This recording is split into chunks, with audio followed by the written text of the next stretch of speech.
أعوذ بالله من الشيطان الرجيم. بسم الله الرحمن الرحيم. الحمد لله رب العالمين.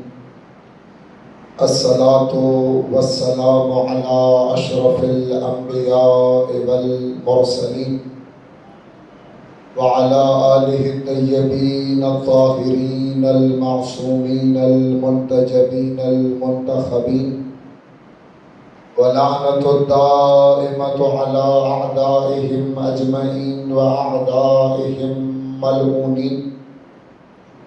لعن الله أمة قتلتك، لعن الله أمة ظلمتك، لعن الله أمة سمعت بذلك فرضيت به. أما بعد، فقال حسين بن علي عليهما السلام: والله لا أعطيهم بيدي إعطاء الذليل ولا أفر فرار العبيد. الصلوات.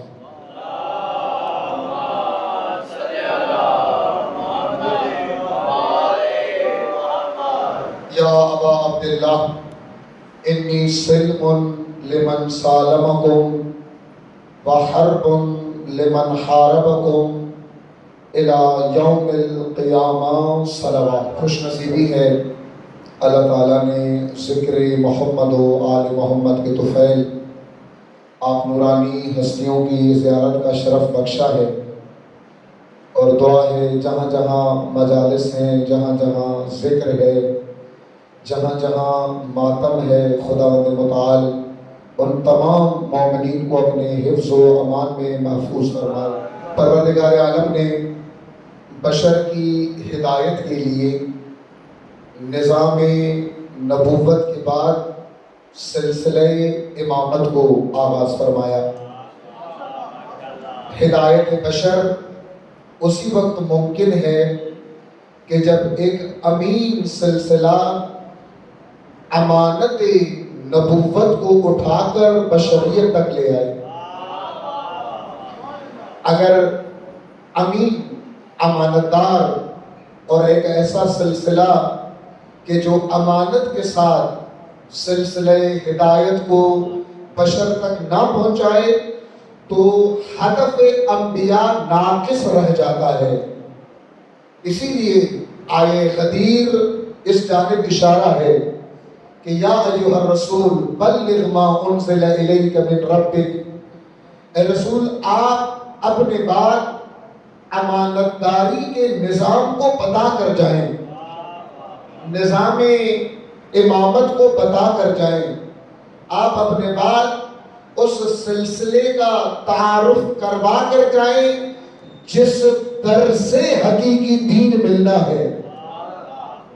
اگر یہ سلسلہ نہ ہو، اگر یہ امانتداری کا نظام نہ ہو، اور اگر امامت کے دروازے پر دین لینے کے لیے نہ آیا جائے تو اس دروازے سے ہٹ کر آپ جہاں دین لینے جائیں گے وہاں دین کے لباس میں گمراہی دے دی جائے گی،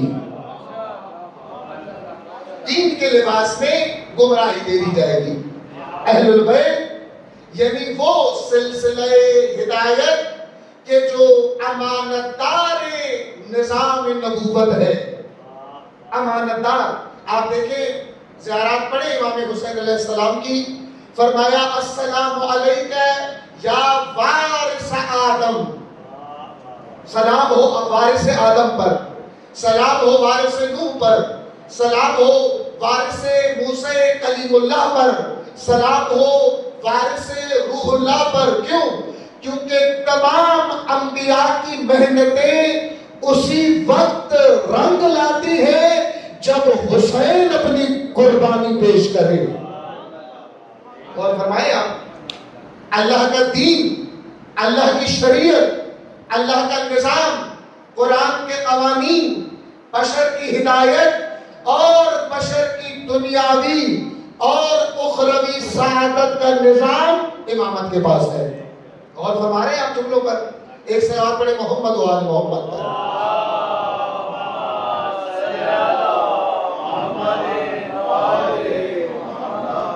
امام رضا علیہ السلام سے جو حدیث ہم تک پہنچی ہے، یا اس کے علاوہ جتنے ائمہ سے ہمارے پاس امامت کے موضوع پر احادیث پہنچی ہے، اس میں امامت کا تعارف کیا کروایا گیا؟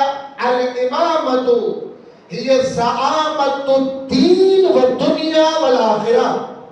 امامت کیا ہے؟ امامت یعنی رہبری، امامت یعنی رہنمائی کا مرکز، امامت یعنی ایک ایسا نظام مرکزیت جہاں سے نظام ہدایت بشریت تک پہنچے گا۔ یہ واحد وہ نظام بشریت ہے، وہ ہدایت بشریت ہے جو یہاں سے امت کو ملنی ہے۔ میں الفاظ کو اسی لیے بار بار تکرار کر رہا ہوں تاکہ جن مومنین نے آنا ہے وہ آ جائیں، تاکہ اصل موضوع میں ورود ہو۔ آپ ایک صلوات پڑھیں محمد و آل محمد پر۔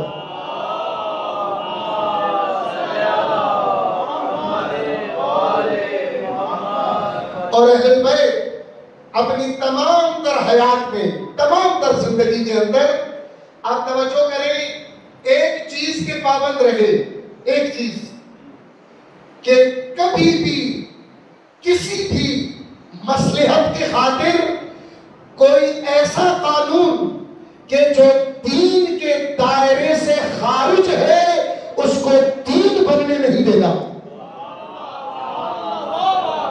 توجہ کیجئے گا جملوں پر۔ ہر وہ چیز جو دین کا اصل یا دین نہیں ہے اس کو دین بننے نہیں دینا۔ اگر تمام کائنات مقابلے میں آ جائے، اگر ساری دنیا اکیلا چھوڑ دے، اگر کائنات چھوڑ کر چلی جائے تو چلی جائے، کوئی ایسی چیز جو دین نہیں ہے اس کو دین کے دائرے میں آنے نہیں دینا۔ آپ توجہ کریں، جناب زہرا کیوں اپنے بابا کے ارتحال کے بعد ایک لمحے کے لیے بھی کچھ لوگوں کو دین کا سرٹیفکیٹ دینے کے لیے تیار اور کر رہے ہیں؟ نہیں ہے تیار بھی ایک لمحے کے لیے تیار نہیں ہے۔ کیوں؟ آپ توجہ کریں ان جملوں پر، کیونکہ جناب زہرا کو پتا ہے کہ اگر آج یہ سلسلہ قبول کر دیا جائے تو ان کو رسمیت مل جائے گی اور ہمارے گھر کے اصول اتنے مضبوط ہیں جو کبھی بھی تبدیل نہیں ہوتے، اصول تبدیل نہیں ہوتے۔ اسی لیے آپ دیکھیں اہل بیت نے ان لوگوں کو قبول نہیں کیا کہ جو دینداری کا چہرہ لے کر آئے، لیکن ان کو شوق تھا کہ ہمیں یہاں سے دینداری کا سرٹیفکیٹ ملے، ہمیں یہ قبول کرے، ہمیں یہ تسلیم کرے۔ لیکن آپ دیکھیں اگر تنہا ہوئے تو تنہائی قبول کی، لیکن غیروں کو حدوں میں قبول نہیں کیا۔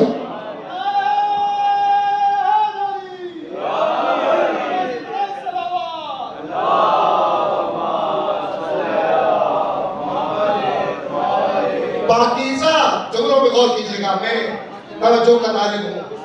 اہل بیت نے پاکیزہ مکتب کے اندر کوئی چیز مخلوط ہونے نہیں۔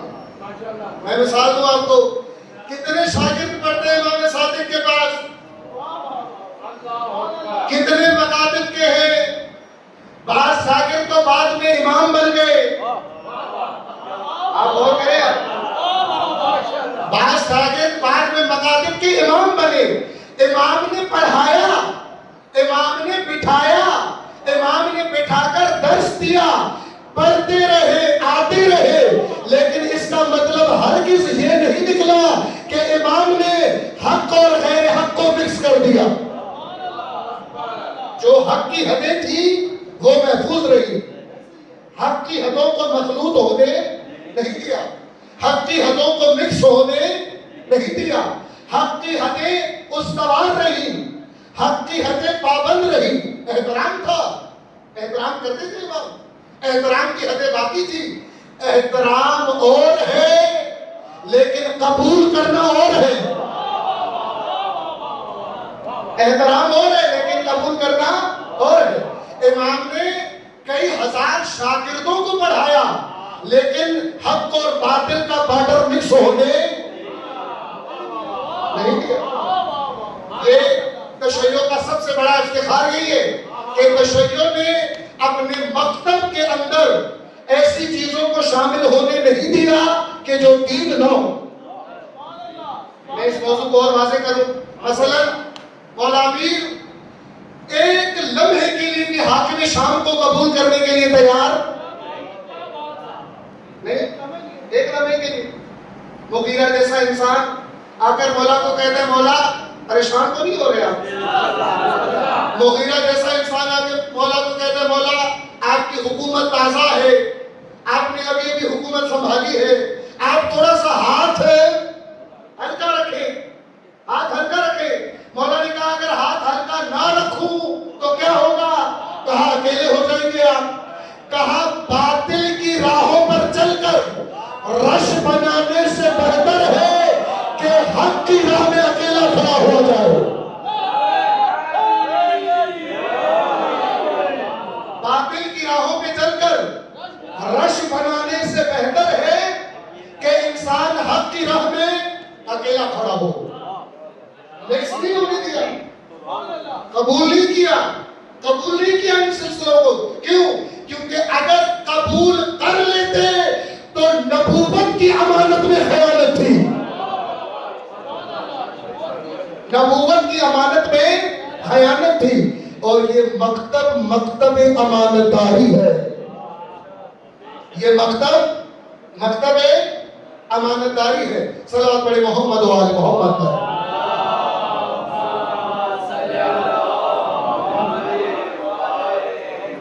یہ اصول یاد رکھیں، میں جملہ بار بار اس لیے عرض کر رہا ہوں، جوان بزرگوں کو معلوم ہے، جوانوں کے لیے عرض کر رہا ہوں کہ اہل البیت نے کسی بھی ایسے قانون کو دین بننے نہیں دیا جو دین نہیں تھا،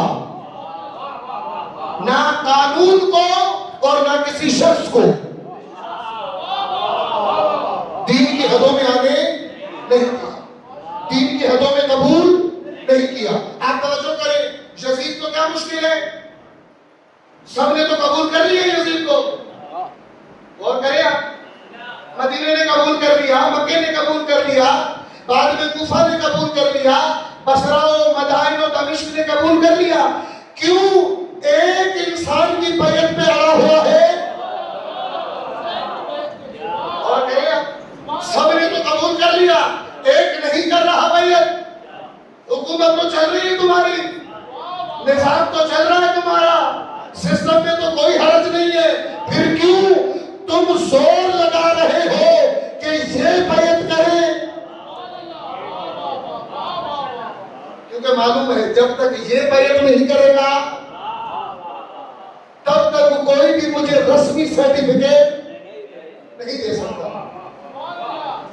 اس لیے رسمیت کے لیے کوشش کر رہا ہے کہ یہ قبول کرے، یہ قبول کرے، اور اس کو قبول کروانے کے لیے آپ دیکھیں کیا کچھ کرتا ہے، کن طریقوں کو اپناتا ہے، کن راہوں کو اپناتا ہے، لیکن اسے نہیں معلوم یہ اس گود میں پلا ہے جس گود نے سکھایا تھا کہ کبھی بھی غیروں کو ان حدوں میں آنے نہیں دینا، غیروں کو ان حدوں میں قبول نہیں کرنا۔ یہ اصول ہے اہل بیت کا کہ جو دین کا چہرہ لے کر بے دینی اندر میں رکھ کر آئے گا، اہل بیت اس کو دین کی رسمیت نہیں دیتے، دین کا سرٹیفکیٹ نہیں دیتے۔ اور فرمایا کتنی کوشش کی گئی، کتنا جتن کیے گئے کہ یہ گھرانہ ہمیں قبول کرے، یہ گھرانہ ہمیں رسمیت سے مانے، یہ گھرانہ ہمیں کوئی نہ کوئی دین میں جگہ دے، لیکن یہ گھرانہ سر کٹا دیتا ہے، لیکن جو اہل نہیں ہے اس نااہل کو قبول کرنے کے لیے تیار نہیں۔ مجھے نہیں معلوم یہ بات آپ کو کہاں تک سمجھ ہے۔ اور پھر اس گھرانے کو چھوڑ کر جہاں دین لینے گئے، جہاں دینداری لینے گئے، جہاں دین کے نام پر ان کو جو کچھ ملا وہ آپ کے سامنے ہے. آپ توجہ کریں کیا ملا. مولا امیر صفین سے لوٹے. مولا کے ایک صحابی ہے عبداللہ ابن خباب, بہت جلیل القدر مولا کے ساتھی ہیں. فلم میں بھی ان کے اس منظر کو فلمائز کیا گیا ہے, آپ دیکھ سکتے ہیں شہید کوفہ میں. عبداللہ ابن خباب بصرہ کا رہنے والا ہے. اس کی زوجہ 9 ماہ کی حاملہ ہے. اب صفین آپ کو پتا ہے حنین میں ختم ہوئی اور خباب کو پتا تھا کہ دوبارہ میدان سجے گا. اس نے مولا سے کہا مولا آپ کوفہ میں چاہیں, میری زوجہ بصرہ میں ہے, مجھے فقط اتنی اجازت دے کہ اپنی زوجہ کو بصرہ سے لے کر کوفہ آؤں تاکہ آپ کے قدموں میں رہوں. مولا نے کہا جائے گا. عبداللہ نکلے. واپسی میں یہی خوارج, یہی لوگ جو مولا امیر سے ٹوٹ کر الگ ہوئے اور انہوں نے اپنا خاص نظریاتی نظام بنا لیا, انہوں نے عبداللہ ابن خباب کو پکڑ لیا. پکڑ کر کہا کہ کون ہو تم؟ تو عبداللہ نے بڑے فخر سے کہا انا من شیعت علی ابن ابی طالب, میں علی ابن ابی طالب کا شیعہ. کہا علی کی محبت و شیعت کے جرم میں تمہیں یہیں پر تمہاری گردن کاٹ دی جائے گی. اس کو مارا, اس کی زوجہ کو مارا 9 ماہ کی حاملہ, اور اس زوجہ کے پیٹ میں موجود 9 ماہ کا بچہ نکال کر اس کی بھی گردن کاٹ دی. یہ دینداری کے نام پر یہ کاروائی جہاں ہوئی وہ ایک عیسائی کا باغ تھا. کاروائی جہاں ہوئی جہاں ایک مرد کا سر بھی موجود ہے, ایک خاتون کا سر بھی موجود ہے, اور پیٹ سے نکلے ہوئے بچے کا سر بھی موجود ہے. اس کاروائی کے دوران ایک نے کھجور کا دانہ اٹھا کر کھا لیا, تو دوسرے نے کہا کہ تمہیں نہیں معلوم بغیر اجازت کے کسی کی چیز کھانا حرام ہے؟ اور کریں آپ. تو اس نے کہا کہ بات تو ٹھیک ہے تمہاری, لیکن اب کھا لی, کھجور تو کھا لی میں نے, اب کیا کریں؟ کہا چلو باغ کے مالک کو ڈھونڈے تاکہ یا اجازت لیں یا پیسے دیں. گئے کئی گھنٹوں تک عیسائی کو ڈھونڈا, اس کو پکڑ کے لے آئے. کہا اس درخت کے نیچے ایک کھجور تھی, ہم نے کھا لی ہے, اب بتاؤ اجازت دو یا پیسے لو. عیسائی نے اگر جب یہ منظر دیکھا کہ چھوٹے بچے کی لاش اور سر اور یہ سارا منظر, اس نے تعجب سے کہا مسلمانوں مجھے یہ بتاؤ تم نے دین لیا کہاں سے ہے؟ اور کہے آپ کہاں سے دین لیا ہے تم نے؟ آخر یہ شریعت کس نے تمہیں پڑھائی ہے جس میں 3 لوگوں کا قتل جائز ہے, کھجور کا دانہ حرام ہے؟ اور کہے آپ مسلمانوں کہاں سے دین لیا تم نے؟ یہ شریعت کہاں سے سیکھی ہے تم نے؟ یہ اصول کہاں سے سیکھے تم نے؟ اور کریں آپ یہ تھا وہ دین جو در اہل بیت کو چھوڑ کر لیا گیا, یہ تھا وہ دین. اور آج بھی آپ دیکھیں مثلا یہ ممکن ہے یہ بات سن کر آپ کو بڑا تعجب ہوا, آج آپ دیکھیں, آپ مجھے نہیں معلوم یہاں کا کیا ماحول ہے, آپ سندھ میں چلے جائیں بھئی اپنے پیسوں سے کڑی دھوپ میں ننگے پاؤں اپنے پیسوں سے ہم لوگوں کو ٹھنڈا پانی پلا رہے ہیں. اور کریں آپ تصور کریں مسلمانوں کی ذہنیت, اپنے پیسوں سے روڈ پہ کھڑے ہو کر ٹھنڈا پانی پلا رہے ہیں آل رسول کے نام پر. بند آ کے کون کرواتا ہے؟ کوئی ہندو بند نہیں کرواتا, کوئی اور بند نہیں کرواتا, یہ بند کون کرواتا ہے؟ مسلمان. آپ تصور تو کریں اس مسئلے کو, یہ کوئی عام بات نہیں ہے. یہ پانی آ کے بند کروا رہے ہیں. اچھا اسی کو کہیں کہ حضور ہم سبیل ہٹاتے ہیں, یہاں پر آ کر ایک بندہ کھڑا کرتے ہیں جو 100 روپے گلاس بیچے, وہ ٹھیک ہے, وہ ٹھیک ہے, کہے گا ہاں اس میں کوئی حرج ہے نہیں. یہ نہ ہے, یہ نہ ہے. وہ پانی سے کیا مشکل ہے آپ کو؟ پچھلے دنوں ایک وہ مولوی کا کلپ آیا ہوا تھا, وہ کہتا ہے کہ جب تمہارا امام پیاسا شہید ہوا ہے تو تم پانی کیوں پلاتے ہو؟ تم بھی خاموش رہو، تم بھی پیاسے رہو۔ میں نے کہا کہ مفتی صاحب جلدی نہ کریں، ہم پانی پلا کر دنیا کو بتاتے ہیں کہ ہمارا قبیلہ پلانے والا ہے، بند کرنے والا نہیں ہے۔ ہمارا قبیلہ پانی پلانے والا ہے، بند کرنے والا نہیں ہے۔ ہمارا مکتب لوگوں کی مشکلات حل کرتا ہے۔ آپ یہ یہاں سے اندازہ لگائیں آپ مسلمان کی ذہنیت کا کہ ایک پانی کی بوند بھی برداشت نہیں ہوتی۔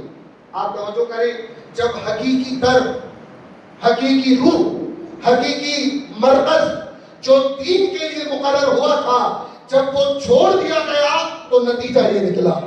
اور ضروری تھا، میں نے کل بھی عرض کیا تھا، ضروری تھا کہ حقیقی دین کی طرف لوگوں کو لانے کے لیے ضروری تھا کہ حسین مدینے کا آباد گھر چھوڑ کر کربلا کے تپتے ہوئے صحرا میں جا کر اپنا خون پیش کرے، تاکہ لوگوں کو پتا چلے محمدی دین اور ہے، اموی دین اور ہے۔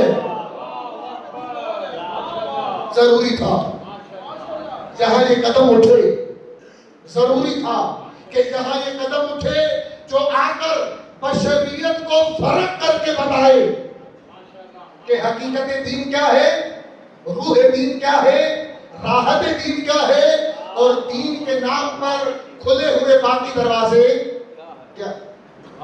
ضروری تھا، اور امام حسین نے اپنے اس فریضے کو صلوات پڑھے محمد و آل محمد۔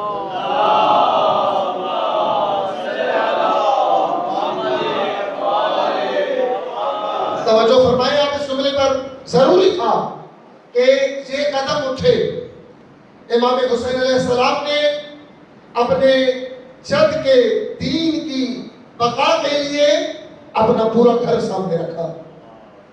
سب کو تعجب تھا، یعنی واقعی حیران تھے لوگ، مولا مردوں کو لے جائیں آپ، سمجھ آتا ہے، مردوں کو لے جائیں آپ، ہمیں بات سمجھ آتی ہے، خواتین کو کیوں، بچوں کو کیوں؟ فرمایا میں جو تحریک شروع کرنے والا ہوں، اس تحریک کے اندر زینب کلیہ جیسا کردار بھی ضروری ہے، سید الساجدین جیسا کردار بھی ضروری ہے، اور علی اصغر کا خون بھی ضروری ہے۔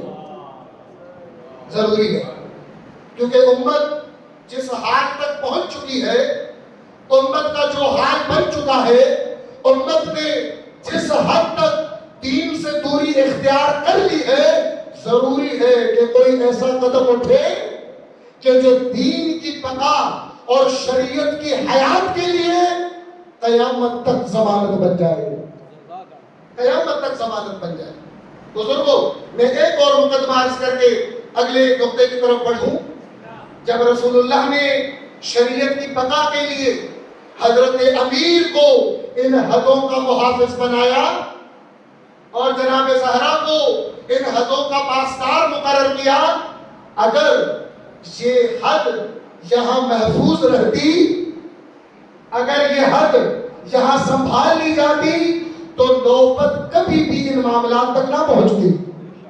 حق قدیر، روح قدیر، راہ قدیر، پیغام قدیر اور نظام قدیر جو رسول اللہ بتا کر گئے، ان حدوں کے اندر اگر امت پابند رہتی تو یہاں تک معاملہ نہ آتا۔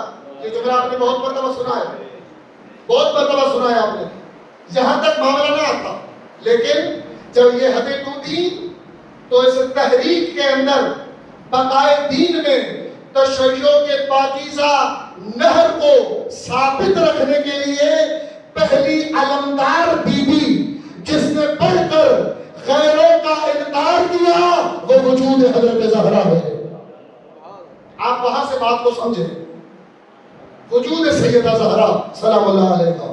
اور یہاں سے جب حدوں کا آغاز ہوا تو پھر اہل بیت نے اس پاکیزہ نہر کو طوفانوں سے، ہواؤں سے، ہر قسم کے ظالمانہ نظام سے بچا کر محفوظ رکھا۔ یہ کربلا تک آئی نہر. اب آپ ان مطالب کو درست طریقے سے سمجھیے گا کہ اہل البیت امام حسین اور کربلا کا یہ واقعہ اصل دین و روح دین کے جدائی کے لیے ان لوگوں سے جو دعوے دار دین تھے یہ قدم انتہائی لازم و ضروری تھا. میں نے ایک جملہ کہا تھا اگر حسین یہاں یہ قدم نہ اٹھاتے تو آج دین کے نام پر کوئی قدر باقی نہ ہوتی. شریعت کے نام پر کوئی قدر باقی نہ ہوتی. مولا جب اس راہ پر چلے سب سے پہلا سوال مولا سے سب نے یہی کیا, مولا فقط یہی ہے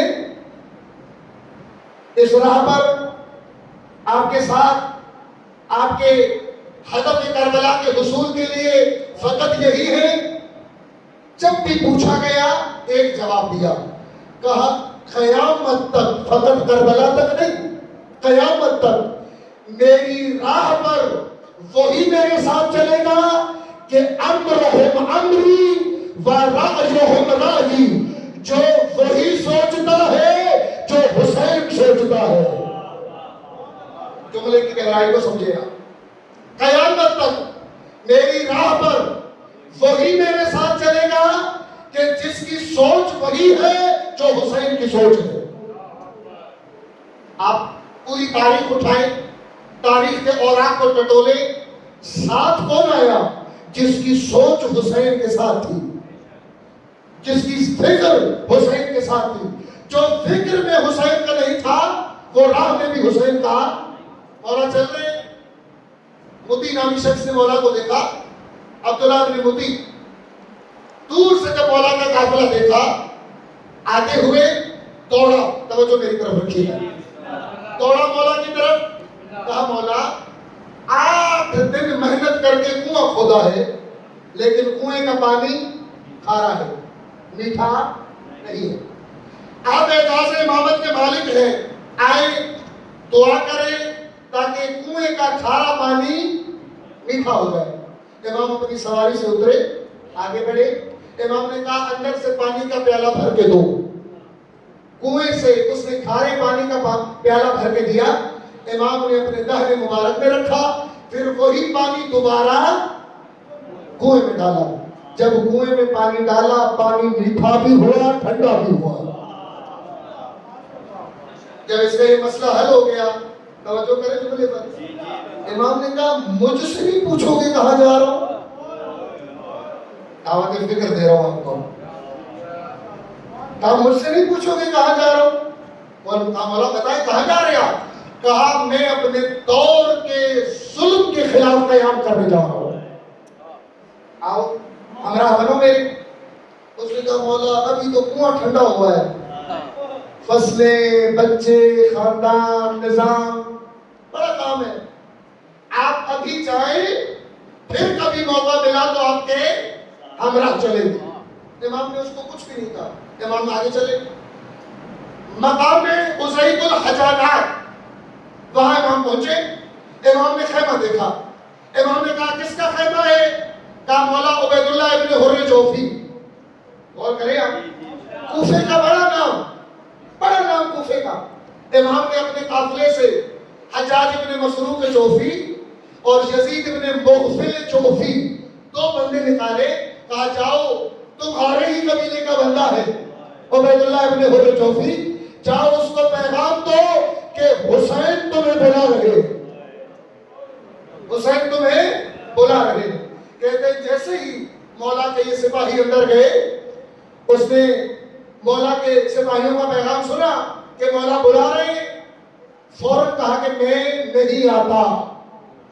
میں کہا کوفہ اسی لیے چھوڑ کے یہاں آیا ہوں تاکہ جب امام وہاں آئے تو میں اس سارے ماجرے سے سائڈ پہ ہوتا ہوں.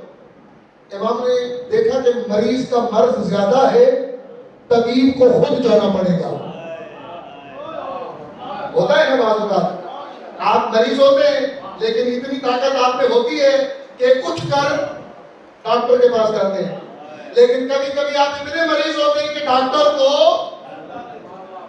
تو روحوں کے طبیب نے دیکھا کہ روح کا مرض زیادہ ہے۔ امام آئے تو اس نے جیسے ہی امام کو دیکھا، توجہ کر رہے ہیں نا، جیسے ہی امام کو آتے ہوئے دیکھا، اپنی جگہ خالی کی، امام کو اپنی جگہ پہ بٹھایا، امام کو اپنی جگہ پہ بٹھایا۔ امام نے بغیر کسی مقدمے کے، بغیر کسی اور بات کے کہا عبید اللہ میں جانتا ہوں ان علیک ذنوبا کثیرا، میں تمہیں جانتا ہوں، تمہاری زندگی کا بھی پتہ ہے، تمہارے کردار کا بھی پتہ ہے، اور تمہاری حالت کا بھی پتہ ہے، تمہاری زندگی گناہوں سے پر ہے۔ حل الیک طریق تمحو بہا، کوئی راستہ ہے گناہوں سے بچنے کا؟ کوئی راستہ ہے اپنے آپ کو پاک کرنے کا؟ کوئی راستہ ہے اپنے گناہوں کو صاف کرنے کا؟ تو نہیں بولا۔ امام نے کہا آؤ میں تمہیں معاملہ بتاتا ہوں، اور کرے امام نے فرمایا، جملے تاریخ میں موجود ہے، کہا خدا کی قسم میرے ساتھ چل کے ظلم کے خلاف لڑو، میں تمہیں ایسے پاک کر دوں گا جیسے بچہ ماں کے پیٹ سے پاک ہو کے آتا ہو، ایسے پاک کر دوں گا جیسے بچہ ماں کے پیٹ سے پاک و پاکیزہ بن کے آتا ہے۔ آؤ، اس نے کہا مولا آپ کے ساتھی کم ہیں، یزید کی فوج مضبوط ہے، آپ کے ساتھ جو ہوگا وہ مجھے ابھی سے نظر آ رہا ہے۔ مولا نے کہا میں نے تمہیں کب کہا کہ تمہیں کرسی دوں گا؟ میں بھی اسی شہادت کے لیے بلا رہا ہوں، میں بھی اسی شہادت کے لیے بلا رہا ہوں۔ امام نے دیکھا کہ مریض کا مرض بہت زیادہ ہے، شاعر کے بقول کہ عجبی نیز کہ تو نفس مسیحا داری، عجبی نیز کہ بیمار تو بیمار تھرس۔ کہا کمال یہ نہیں کہ تمہارے پاس حضرت نوح کی، حضرت عیسیٰ کی روح ہے، کمال یہ کہ مریض اتنا مریض ہے کہ اس میں شفا کی امید نہیں ہے۔ امام نے دیکھا کہ اس کا مرض زیادہ ہے، امام اٹھ کے چلنے لگے۔ جیسے ہی امام اٹھے، اس نے مولا کو روک کر کہا مولا آپ میرے در سے خالی جائیں، مجھے اچھا نہیں لگتا۔ ایک اپنی بڑی مہنگی تلوار وہ مولا کو دی، اور اپنا گھوڑا جو عرب کا مہنگا گھوڑا تھا وہ بھی مولا کو ہدیہ دیا۔ کہا مولا پیٹھ پر، گھوڑے کی پیٹھ پر ہاتھ مار کے کہا مولا یہ اتنا اصیل گھوڑا ہے کہ اگر آپ اس پہ چڑھ کر کسی کا پیچھا کریں گے وہ بھاگ نہیں پائے گا، اور اگر آپ بھاگیں گے تو آپ تک پہنچ نہیں پائے گا۔ ایک جملہ کہوں، اب اس کو کیا پتا کہ علی کے بیٹے نہ بھاگتے ہیں نہ بھاگنے دیتے ہیں۔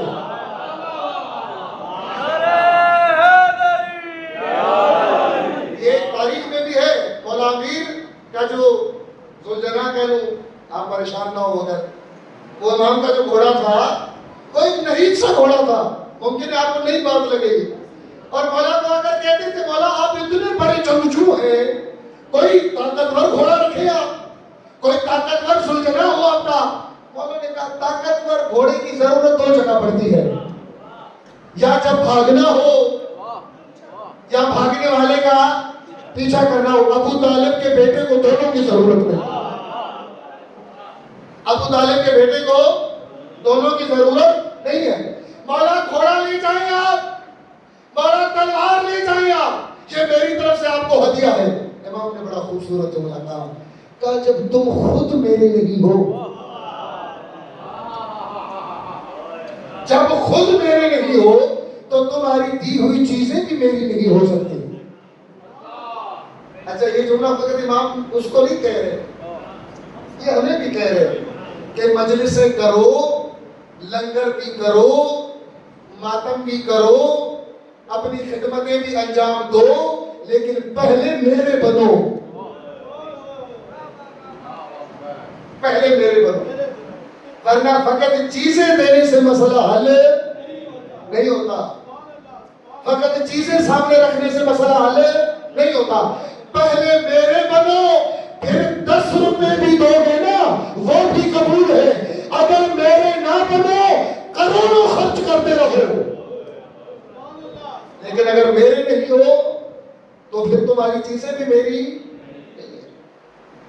امام نے کچھ بھی قبول نہیں کیا اور نکل کے چلے گئے. غور کریں آپ, ساتھ کون چلے گا, ہمراہی کون کرے گا, میدان سجائے گا کون؟ کہا امرہم امری ورأیہم رأیی, جو حسین کی طرح سوچے گا وہی حسین کی راہ پر چلے گا, وہی حسین کی راہ پر چلے گا. آپ توجہ کریں, یہی کربلا کے جلیل القدر صحابی زہیر ابن عین بجلی عثمانی تھے. بعض نے لکھا تاریخ میں, کہا مولا سے اس عمومی پراپوگنڈا کی وجہ سے دور ہو گئے تھے. امام کا قافلہ کربلا جا رہا تھا اور یہ اپنا تجارتی سفر کر رہے تھے. اس کی کوشش تھی کہ مولا سے ملاقات نہ ہو, لیکن مولا جانتے ہیں کہ نجات کی کشتی میں کس کو بٹھانا ہے, نجات کی کشتی میں کس کو بٹھانا ہے. امام کا قافلہ چلتا, یہ روک دیتا, امام کا قافلہ رکتا, یہ چل پڑتا, تاکہ مولا سے ملاقات نہ ہو. مقتل لہوف میں بہت خوبصورت داستان ہے, پڑھ سکتے ہیں آپ. ایک مرتبہ امام نے دیکھا یہ رکا ہے, امام بھی جا کر رک گئے, امام بھی جا کر رک گئے. امام نے اپنے صحابی کو بھیجا, کہا زہیر کو بلاؤ. جیسے ہی زہیر کے بارے میں ہے کہ وہ لقمہ اپنے منہ میں ڈالنے ہی والے تھے کہ دروازے پہ آواز آئی, یبن رسول اللہ ادعوک, رسول کا بیٹا تمہیں بلا رہا.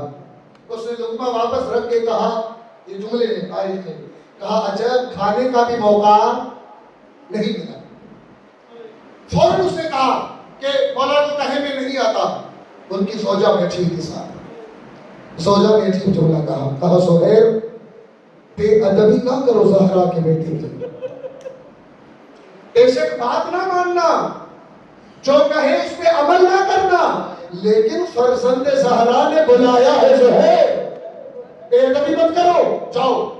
دیکھو کیا کہتے ہیں. زہیر نے اپنا گھوڑا لیا, گھوڑے کو ایڑ لگائی, مولا کے خیمے میں آیا. اب میں طالب علم ہوں, 10 سال اہل بیت کے دسترخوان پہ بیٹھا ہوں, کسی تاریخ نے یہ نہیں لکھا کہ زہیر اور حسین میں کیا گفتگو ہوئی, کسی نے نہیں لکھا. لیکن یہ ضرور لکھا جب جا رہے تھے مرجھائے ہوئے تھے, جب آئے پھول بن کے لوٹے, آتے ہی کہا اپنا سامان الگ کرو, میرا سامان الگ کرو. کیوں؟ اس لیے کہ اللہ نے مجھے نجات کی کشتی میں بٹھا دیا. نجات کی دو روایتیں یہاں ملتی ہیں.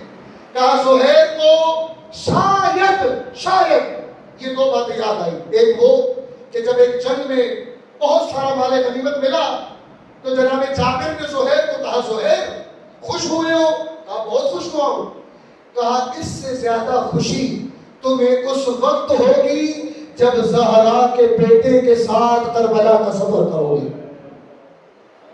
علماء احتمال دیتے ہیں کہ شاید زہیر کو یہ روایت یاد آ گئی تھی جو جابر نے جملہ کہا تھا زہیر کو. آپ توجہ کریں, یہ زہیر پھر ایسا حسین کا بنا, ایسا حسین کی راہ پہ آیا, ایسا حسین کے ہدف پہ آیا کہ تاریخ نے لکھا تجارتی تعلقات تھے عمر سعد اور زہیر کے کسی دور میں. عاشور کے دن جب عمر سعد نے زہیر کو دیکھا نا, اور دیکھ کر جب بات کرنے کی کوشش کی تو زہیر نے رخ موڑ کر ایک جملہ کہا, انی لا اتکلم بالانعام, زہیر جانوروں سے بات نہیں کرتا. زہیر جانوروں سے بات نہیں کرتا. پرانی دوستیاں تھیں, لیکن جب حق و باطل کی بات آ گئی, جب حق اور حقیقت کی بات آ گئی, جب حق کی راہ اور باطل کی راہ واضح ہو گئی, تو حق کے مقابلے میں آنے والا زہیر کی نگاہ میں جانور ہے, عمر سعد نہیں ہے. آپ توجہ کریں, میرے ساتھ وہ چلے گا کہ امرہم امری ورایہم رأیی. کچھ کو بلایا آئے نہیں, اور کچھ کو جب بلایا آ گئے. ایک کردار, چونکہ بات چلی ہے تو پوری ہو جائے, ایک کردار ایسا تھا جو اہل بیت کے ساتھ 100% سچا تھا لیکن چند لمحوں کی وجہ سے رہ گیا. کرماح بن ادے سچا اہل بیت کا پیروکار، سچا مولا امیر کا بہت عظیم الشان ساتھی. کہتے ہیں کہ جب امام کوفے پہنچے، کوفے کے مین دروازے پر ترماح سے ملاقات ہوئی. ترماح کو کہا ترماح بتاؤ کوفے کے کیا حالات ہیں. یہ جملہ آپ نے مشہور سنا ہے آپ نے کہ مولا کوفے کے دل آپ کے ساتھ ہیں لیکن تلواریں آپ کے خلاف. یہ جملہ ترماح نے کہا تھا مولا کو. جب مولا سے پوچھا گیا نا، مولا نے پوچھا نا بتاؤ کوفے کی کیا حالت ہے، کہا مولا کوفے کے دل آپ کے ساتھ ہیں لیکن کوفے کی تلواریں آپ کے خلاف. جب اس نے یہ جملہ کہا نا، امام نے کہا ترماح تمہارا کیا ارادہ ہے؟ ترماح تمہارا کیا ارادہ ہے؟ روایات میں جس کی 8 بیٹیاں تھیں جو مدینے میں تھیں. اس نے کہا مولا میں نے گندم خریدی ہے، 8 بیٹیاں میری مدینے میں بیٹھی ہیں، مجھے اتنا وقت دیں تاکہ میں اپنی بیٹیوں کو گندم پہنچاؤں. اتنا وقت دیں آپ مجھے، یہ گندم لے کر بیٹیوں کو دوں، گندم پہنچا کر فوراً آ جاتا ہوں. جب اس نے یہ جملہ کہا نا، امام نے کہا ترماح دھیان رکھو دیر نہ ہو جائے. ترماح دھیان رکھو دیر نہ ہو جائے. روایات میں ہے اس نے بہت کوشش کی، گندم بھی پہنچائی، واپس بھی آیا. اسی قصیب الحجانات نامی جگہ پر اس کو بتایا گیا ان الحسین قد قتل فی کربلا، حسین کربلا میں شہید ہو گئے. بعد میں کسی نے امام صادق سے پوچھا مولا ترماح تو آپ کا تھا، وہ تو آپ کا پیروکار تھا، وہ تو آپ کی راہ کے ساتھ سچا تھا، ترماح کیوں رہ گیا؟ امام نے کہا اس لیے کہ جب اس نے دیکھا کہ علی کی بیٹیاں سفر میں ہیں، اس کو اپنی بیٹیوں کی فکر کیوں پڑ گئی. مجھے نہیں معلوم ان جملوں کو آپ کیسے سمجھ رہے ہیں. کہا جب اس نے دیکھا کہ علی کی بیٹیاں سفر میں ہیں، اس کو اپنی بیٹیوں کی فکر کیوں پڑی؟ کہا یہی وہ وجہ تھی کہ اس مارکے حق سے ترماح پیچھے رہ گئے. ساتھ کون کرے گا؟ امرہم امری ورائیہم رائی. حسین کے ہمراہ وہی چلے گا جو وہی سوچتا ہے جو حسین سوچتے ہیں. مولا آپ کا ہدف، آپ کی راہ اور آپ کے کربلا کے مشن کے بعد بھی آپ کی راہ وہی جاری رکھیں گے؟ کہا ہاں، میرے شہادت کے بعد، میرے اس خون بہنے کے بعد میری راہ کی محافظت بھی وہی کریں گے کہ جو وہی سوچتے ہیں جو حسین سوچتے ہیں. جن کی سوچ، جن کی فکر، جن کی آئیڈیولوجی وہی ہے جو حسین کی ہے. اور حسین کی آئیڈیولوجی کیا ہے کہ جو بھی دین کے نام پر دین کا لباس پہننا چاہے گا، مکتب حسین کبھی بھی اس کو دین کا لباس پہننے نہیں دے گا. جو دین نہیں ہے وہ نہیں ہے، جو شریعت نہیں ہے وہ نہیں ہے. جو دین کے نام پر دینداری کا ڈھونگ رچائے گا، مکتب حسین اسے قبول نہیں کرے گا. اب کربلا کے بعد ضروری تھا کہ اسی حسین کی راہ کو آگے بڑھایا جائے. میں نے کل نصرت کا معنی کیا تھا. نصرت یعنی کیا؟ رکی ہوئی چیز کو آگے لے جانا، تھمی ہوئی چیز کو آگے لے جانا. اور کل میں نے عرض کیا وہ بی بی جس نے کربلا کا پرچم اٹھا کر کائنات کے کونے کونے تک پہنچایا، اس بی بی کا نام زینب اولیاء ہے. وہ زینب اولیاء اپنے بھائی کی راہ کے ساتھ، اپنے بھائی کے ہدف کے ساتھ، اپنے بھائی کے مقصد کے ساتھ یہ زینب اتنی پابند رہی کہ جسم ضعیف ہو گیا لیکن ارادہ زینب ضعیف نہ ہوا. جسم اتنا ضعیف ہوا کہ واجب نماز بھی بیٹھ کے پڑھتی ہے، لیکن ارادے اتنے مضبوط ہیں کہ یزید بھی پریشان ہے، یہ جرأتیں آتی کہاں سے ہے. بزرگوں، جناب زینب کا مقام، جناب زینب کی منزلت باب کربلا میں شریکت الحسین کی ہے. اور یہ کبھی شریکت الحسین یعنی کیا؟ شریکت الحسین یعنی جو راہ کربلا میں حسین کی ہم وزن ہے، حسین کی ہم وزن. جملہ کہوں قرآن نے کہا، قرآن نے کہا کربلا میں ہمیں کچھ منظر دیکھ کر یہ شک ہوتا ہے کہ کربلا میں امامت کی سب ذمہ داریاں وجود زینب پر تھی، امامت کی ذمہ داریاں. اور افا نے کہا یہ وہ بھار امامت، روح امامت جس بی بی نے اٹھا کر کربلا سے باہر نکالا، وہ وجود حضرت زہرا، وہ وجود حضرت زینب ہے. بھار امامت. آپ توجہ کریں، چند تاریخ کے مناظر حیرت آور ہے. کہتے ہیں کہ جب جناب امام سجاد کو لے کر بی بی اپنے بابا کا آخری دیدار کروانے آئی، آخری دیدار، آخری زیارت، جب مولا سجاد کی حالت دیکھی تو دیکھا کہ اگر سجاد کو گلے نہ لگاؤں، اگر سجاد کو آغوش میں نہ لوں تو شاید یہ بھی کربلا کے شہیدوں میں ہو جائے. یہ منظر آپ فرق نہیں کر پائیں گے کہ امامت کا سہارا جو عصمت کبریٰ کو سنبھال رہی ہے وہ زینب اولیاء ہے. حتی اس سے بڑھ کر کہتے ہیں کہ جب علی اکبر کا لاشا مولا حسین اٹھا رہے تھے تو کیوں بی بی بیچ میں آئی؟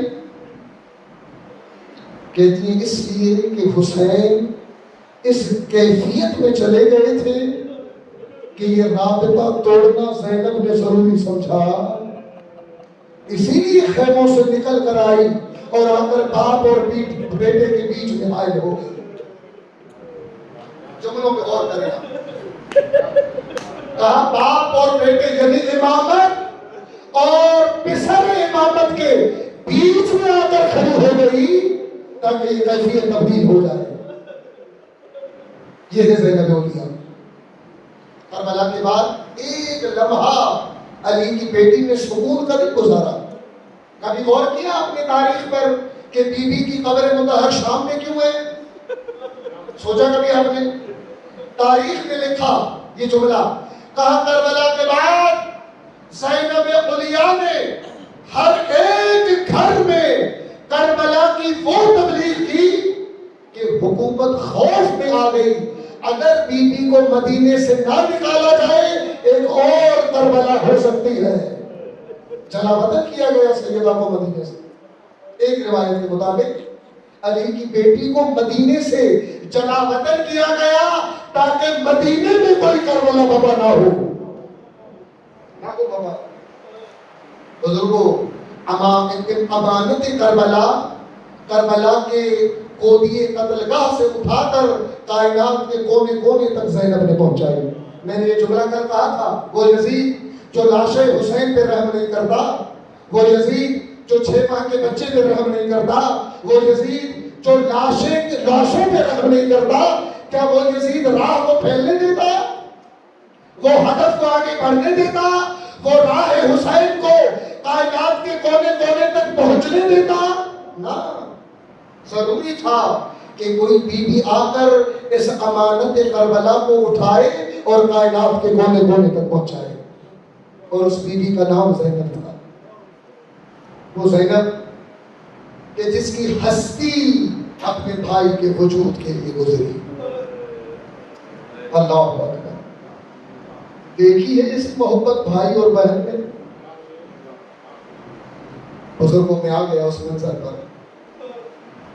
مسائب سے چور تھی لیکن حوصلوں میں بلند تھی. ام الصبر تھی اسی لیے ام المصائب بنی. جو ام الصبر نہ ہو وہ ام المصائب نہیں بن سکتا.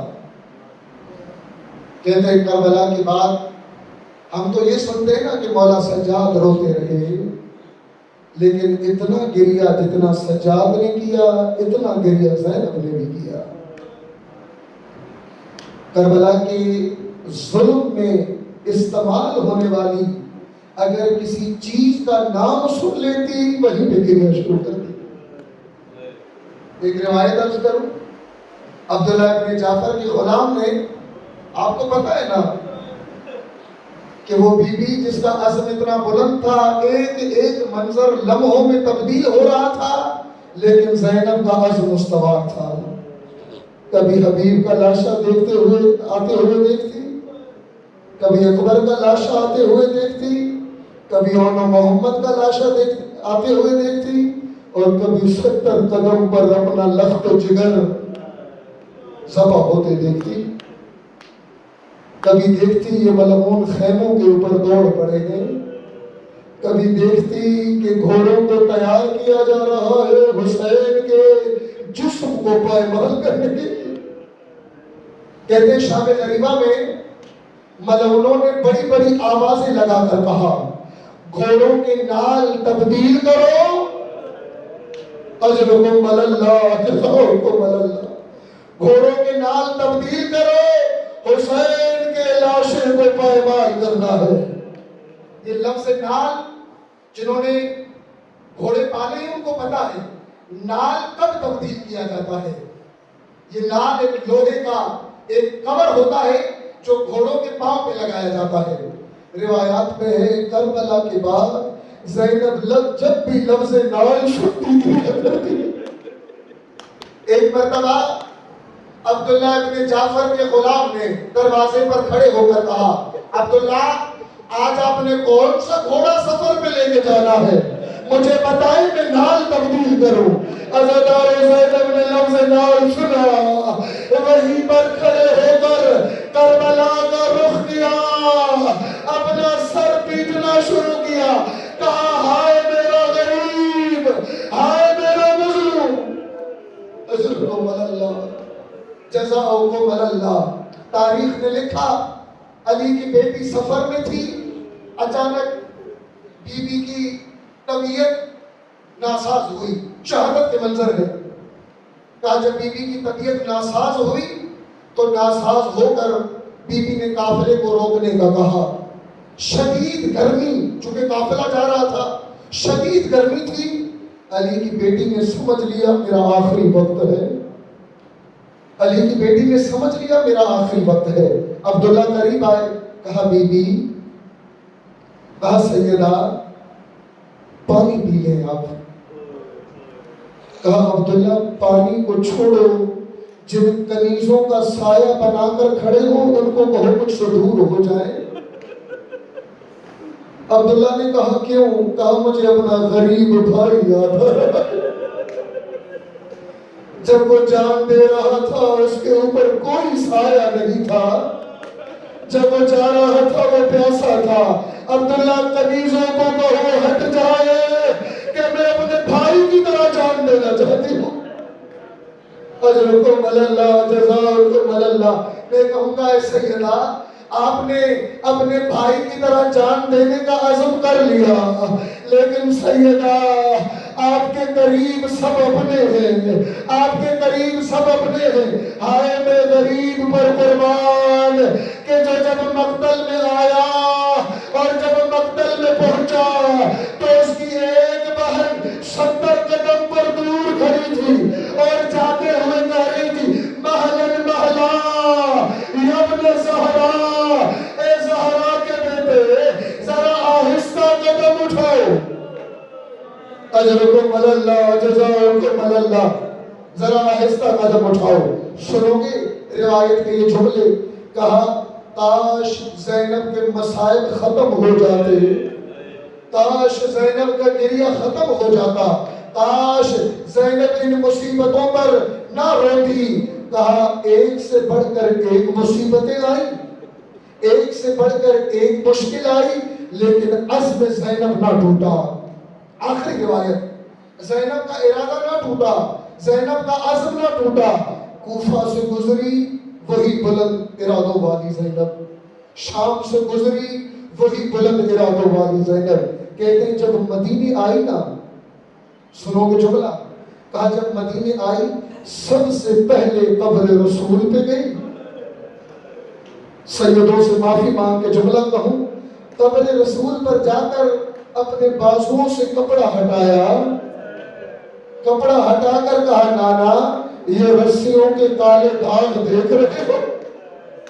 نانا یہ کلمہ پڑھنے والوں نے رسیاں باندھی ہیں، کربلا سے کوفہ سے شام، ارے علی کی بیٹیوں کو بازاروں سے گزارے۔ کہا عزم زینب نہ ٹوٹا، آ گئی چہلم میں اپنے بھائی کی زیارت کرنے۔ جب چہلم میں آئی کہتے ہیں سب سے پہلے حبیب کی قبر پہ گئی، حبیب کا شکریہ ادا کیا، کہا حبیب تیرا شکریہ، تیرے قبیلے نے میرے غریب بھائی کو دفن کیا،